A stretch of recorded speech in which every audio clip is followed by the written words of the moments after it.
উত্তরাধিকার সূত্রে পেয়েছি শুধু একগুচ্ছ চাবি, ছোট বড় মোটা বেটে নানা রকমের নানা ধরনের চাবি। মা বললেন, যত্ন করে তুলে রেখে দে।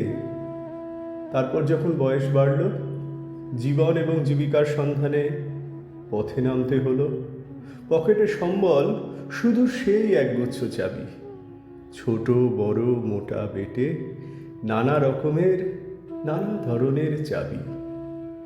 কিন্তু যেখানেই যাই, সামনে দেখি প্রকাণ্ড এক দরজা, আর তাতে ঝুলছে প্রকাণ্ড এক তালা। পকেট থেকে চাবির গুচ্ছ বের করি, এ চাবি সে চাবি ঘোরাই ফেরাই, লাগে না, খুলে না।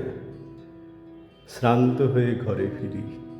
মা দেখেন আর হাসেন, বলেন, ওরে, তোর বাবার হাতেও ওই চাবি দিয়ে ওই দরজাগুলো খোলেনি, শুনেছি নাকি তার বাবার হাতে খুলত।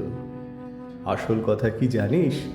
এসব চাবি হলো সততার, সত্যের, যুক্তির, নিষ্ঠার।